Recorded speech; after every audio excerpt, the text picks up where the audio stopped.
Hiring managers, what is the biggest red flag on a resume? People keep saying gaps in work history, but honestly guys, make sure you inquire about it before just writing someone off. I had a guy who had a year or two gap in his resume. Most people would just write this dude as well, obviously there's something wrong with him. Well, there was. The dude was diagnosed with brain cancer and had to go through intensive treatment. He lived but came out the other end jobless. Couldn't find work afterwards because of the gap. I could tell he was a smart dude who just had a bad hand of cards. He was hired and he's honestly worked out great and still works at that company. I used to hire truck drivers for a major company and they were insanely strict about work history. They wanted to know the past 10 years worth and you couldn't have more than 3 years, of unemployment. Unaccounted was poor wording, unaccounted for. I had to turn down stay-at-home parents. People who were sick.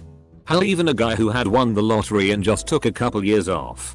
I always felt like such a DCK turning them down, but I didn't have a choice. Even if I proved it, it would get shot down later on. Thanks for the award. Listing every single accomplishment from high school and or middle school. When you've been out of high school for 10 plus years. Had a guy list every part he got in a musical play, sports he played, with scores, clubs he was a part of, etc. All of these dated from at least elementary school on. The man was 50 plus. The job had nothing to do with any of these items. My senior year of college, one of my classes had a small section about resumes where we had to peer review resumes. The one I got had accomplishments from middle high school, which was weird because this person had done several internships both for the major they were in and also during summer. There was absolutely no reason they needed to pad their resume, especially that far back. I once had a guy submit a resume saying that he could not work with women or speak to any woman due to religious reasons. I'm all for being tolerant of other people's beliefs, but this was for a customer service job. If you can't interact with women at all, then maybe this wasn't the kind of job he should have been applying for. I used to be a receptionist. This guy must have come in for an interview while I was on lunch break, and my male colleague filled in for me. I got back in time to see his two would-be bosses approach him for the interview, one a woman, the other a man. He refused to shake the lady boss hand and would only speak to her through the guy. It was also a customer client facing position. He did not get the job. A watermark of their face on each page of a resume. I know there are templates through Word that let you use photos, but I always found it weird to include a photo of myself on a resume. I've seen someone put their certificate of baptism under certificates and awards. Row. I didn't expect this comment to garner this sort of response. Maybe I should add that the job had absolutely nothing to do with religion. Which is why the baptism cert seemed so out of place. My wife's late grandmother, who was a devout Christian, was once distressed to learn that I'm not baptized. She asked me, "What do you tell employers when they ask for your baptism certificate?" Double quote. It was the first time in my life I'd ever heard of a baptism certificate being considered when applying for a job, and my wife had to explain to her that it's pretty much illegal to ask for one. I once got a resume that listed under his awards section champion and master of the Chugen Tug at some Damasasu fraternity whose name I can't remember. I'm still not 100% certain what the FCK that is, but I know I didn't want it. It's where you drink a lot of water and tug money out of people's hands to put it into a bucket to raise money for clean drinking water in Africa. Not an employer, but failed miserably to get a high school job. I thought I was doing everything right. I mentioned previous volunteer experience, work ethic, and always came dressed in a button-up shirt, slacks, and a tie for interviews, or even asking about a job. After a year of getting turned down by Taco Bell, KFC, and really any good high school job, I found the issue. Under the previous criminal charges section I put assault and battery. 17-year-old me had a loose grasp on the legal system and didn't realize that getting arrested for a fight is not the same as being charged with a felony. I had been arrested on an assault misdemeanor, but never charged. Unfortunately, that revelation didn't come until I applied for military service and was told my felony charge was a permanent disqualification. I was a manager at a trampoline park when I was 16/17 and did all the interviews since the majority of the applicants went to the same high school as me. There was a guy that was in his late 30s who had hardly any job experience and a bachelor's degree. It was literature related. His age was kinda weird since most of the staff were in high school college. But having a degree completely caught me off guard. Asked him why he wanted to work minimum wage when he had a degree. He explained that he was going to be a teacher but they wouldn't hire him because of his criminal history. He proceeded to tell me he had sexually assaulted a child. He was applying for a job at a kid's trampoline park. Looked on the cameras before he left since he gave me a real bad feeling and saw him taking pictures of kids. He left before I could confront him. So I gave his resume and a hard drive with the entire recording of his visit to the local police department. Thought of another. Although it's an interview. Being a DCK in an interview. I work in a predominantly male trade. I'm a service lead. So I do know my trade. I may be on the younger side. But I've been working in this business for over 10 years. My male boss asked me to start and interview a guy before he got there as he's running late and the guy was going to be my employee anyways. The guy comes and seems okay. At first. Then it goes downhill quickly. Asks me for coffee from Starbucks. Not office coffee. He wanted me to go fetch him Starbucks. Hell no. So that's not bad enough. So starts asking me interview questions. Like trick questions. Starts trying to tell me I'm so smart. But in that tone. He's being just generally a dick. I'm done. I tell him that the interview is over. He says I'll wait for the boss to do my actual interview. He wouldn't leave. Boss eventually comes in and throws him out. We think he had to get interviews for unemployment or something but actually didn't want to work. Why else would you intentionally tank your prospects so f***ing hard? The guy who applied for a design job and attached a photoshopped image of him as a centaur comes to mind. Also typos. I was hiring a very senior level person who seemed like they could do an amazing job. But there were several typos on her resume. I asked the recruiter to let her know. Lies. I'm that hiring manager that'll dig into the weird shit. You're interviewing for an enterprise software job but list Unity 3D on there? Let's dig in. You're interviewing for a React gig but for some reason list Raspberry Pi project to control a kegerator. Let's talk about that one. You wrote a Minecraft plugin? Okay. Let's figure that out. I figure the weirder the thing on the resume is the higher the chance you were passionate about it. If you aren't, then you're probably not being truthful about much else. This isn't the end all be all of course. Not everyone even has weird totally unrelated to the job stuff on their resume. But if you do, remember, it's fair game. Doesn't stop me from hiring anyone. But changes things up when someone says they speak another language. If it's Spanish, you'll be interviewed in Spanish. Sometimes that goes very poorly for the applicant. I actually had that happen to me at a job interview for a tutoring company, so luckily, I actually do speak Spanish. It's certainly not as fluent as my English. But I can communicate well enough. The interview went fine. But it was definitely a surprise, so I'd expected a few questions about my experience with the language. But I hadn't expected the interview to actually be in Spanish. I'd imagine this would be a pretty good way to find out who is blatantly lying on their resume. But I would have appreciated a bit of advance notice, haha. I felt pretty unsure about the interview after it was over. But I did end up getting the job. Reason for leaving. Too much drama. I never list that being the reason, but that's the reason I quit my last job basically. This one girl managed to trick the entire retarded management into firing several of my friends because she didn't like them. After I quit, I heard she managed to get several others fired too. She'd been working there a month. And was constantly caught falling asleep on the phone, so yeah. I didn't feel like stalking around.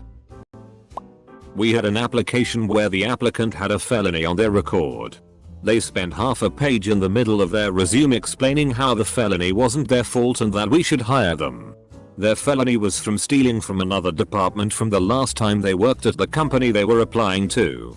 It's a big company, so I'd think they were hoping we wouldn't care since we were in a different department. I don't know how they made it through the HR pre-screen and how they weren't on the do not hire list. Buzzword salad, listing every hot technology plus ridiculous stuff. Example. Experience in C, Java, SQL, XML, JSON, CSV, PostgreSQL, SQL Server. If you're listing file formats and several flavors of SQL, it's a bit much. I like descriptions of the work you did. Like created a Java app that fetches XML files from an SFTP and parses the data. Applies business logic requirements which I helped define with the accounting department. And loads results into an Aurora DB. That's the kind of line I would ask about and try to dig in and find out what you really know.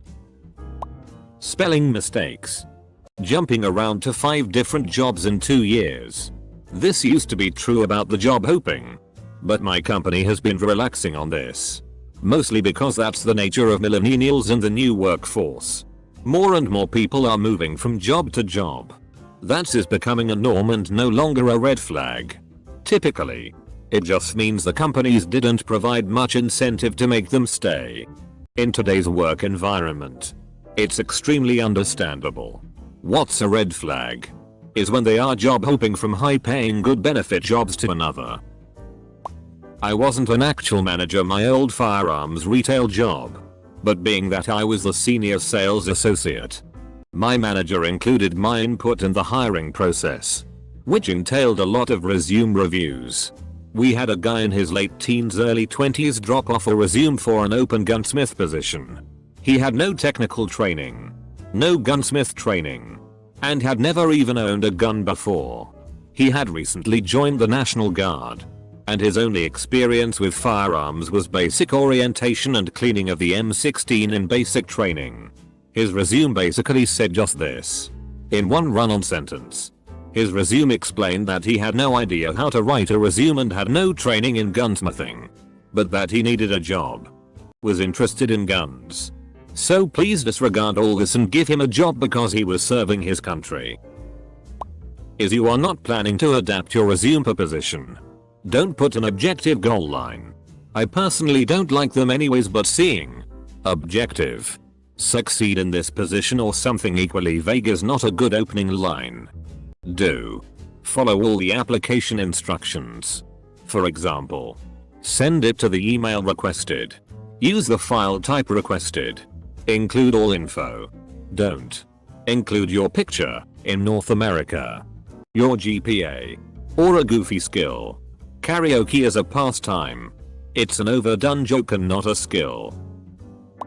When I did hiring, really short periods of employment. Like where you have been working steady, but in 1 year you have had a bunch of jobs. Especially if some of them are under a month and there wasn't a move involved. This is true if they can't explain it. One of the best hires we made had a lot of short jobs on her resume. But she kept getting jobs at startups that went under. We called her references and they were all really sad not to be able to afford to keep working with her. This guy was involved in 500 suits filed against his companies. He or one of his companies were plaintiffs in 900 of them. Defendants in 450. And bankruptcy, third party, or other in the other 150. But here's the real stinger. He was named in at least 169 suits in federal court. We knew this at the application process and did the most logical thing upon a lengthy review process. We hired him. He's still working here today and up for review soon. Bad grammar. Rambling. Anything longer than a page and a half is a flag in my book. At larger companies like the one I work for. Most of these things are filtered by headhunters and recruiter types.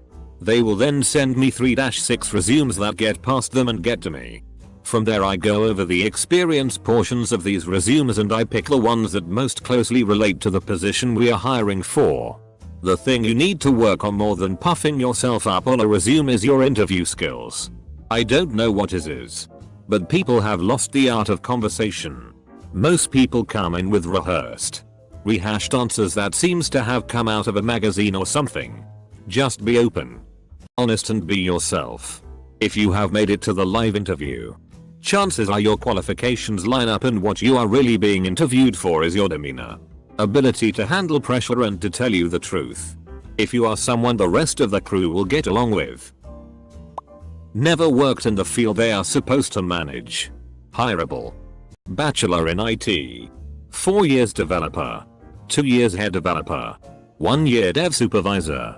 Not hireable. PhD in IT. Worked on IT projects. Wrote papers about IT. I'm the kind of manager who will go for someone with less experience if they have a good interview. Obviously you need to check some things off experience wise, customer service, data entry etc, but I know most people can learn on the job. One thing I despise in resume or cover letter is crowded wording and minimal gaps. I don't need to see your work history from your McDonald's days at 14. I need to see the last 5 if it's relevant to the job. Not a hiring manager but have made some hiring decisions.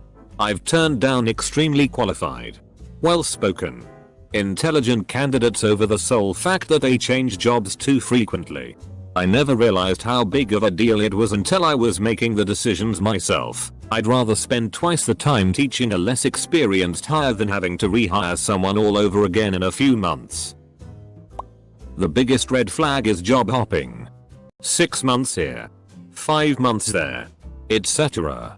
with no real long-term employment anywhere. Like, did they get fired a lot? Or just get bored and quit? Once my supervisor got a resume with tons of spelling errors. She actually called the applicant and told her, "We might take you more seriously if you had better English skills. Even if you're a bad speller. Get somebody to proofread it. At least." More than 2 pages. The whole 1-page thing is outdated.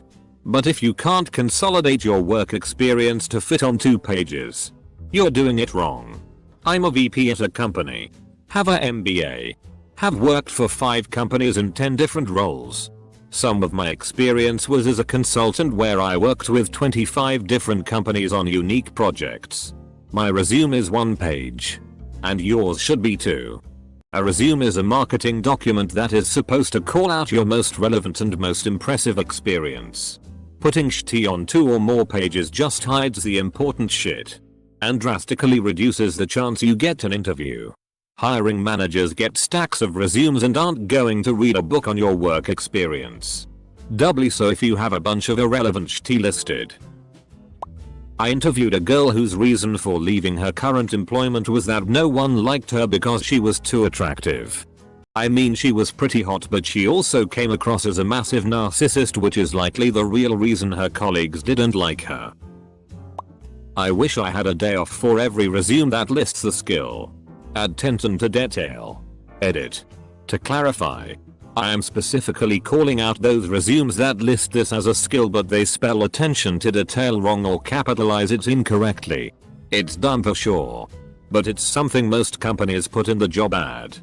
Often, you put a lot of those same terms in your resume to check the box sorting engine for bigger companies and to show you actually read the job as in the first place. Edit. Clarified info in parenthesis. Military service is listed, but is less than 4 years and not an honorable discharge.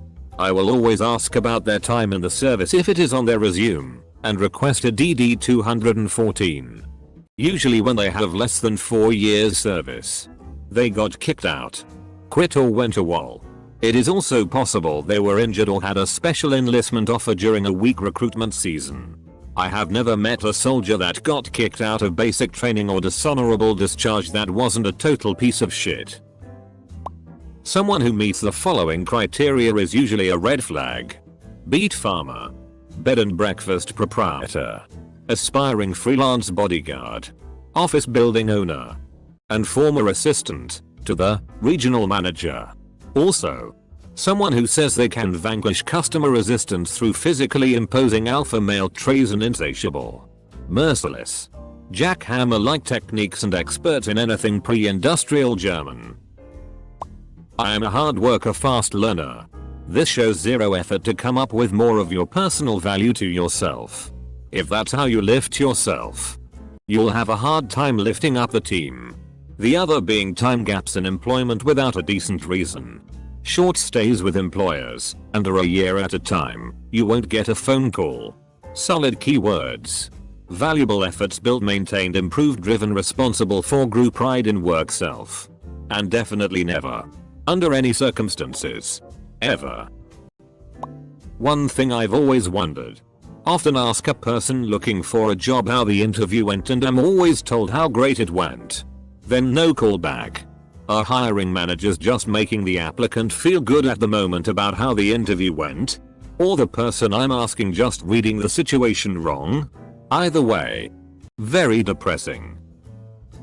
I once received a sum from someone who had paid for a list of email addresses for IT managers, development managers, technical leaders and hopeless frauds like me. The document in question was a printed to PDF PowerPoint presentation full of word art awfulness and eye-bleeding clip art professing the sender's undying love for a particular programming language. Every other page featured the name of said language in a huge font. Links to software projects they really liked, but had nothing to do with, and full contact passport and visa details. Alas. Their girlfriend called me on the day of the interview to indicate that the candidate had the shits and couldn't come in. Not a red flag. But I generally don't follow up with a resume unless they are at least a 90% match for the job. I also once declined to hire someone who was too type A. She was the most qualified candidate in the whole batch. But I could tell that managing her was going to be exhausting. So I just couldn't do it. Also had a girl once hand in her resume every day for about 2 weeks because she really wanted to work for us. Her CV had bar charts with her strengths and weaknesses, and under hobbies she put cats, and that was it. We were kinda put off by the fact that she would come in every day. She was actually way overqualified for the job and said she wouldn't stop coming in until we interviewed her, so we interviewed her to get her to stop coming in, and she obviously came in every day to find out if she got the job. Pretty awkward.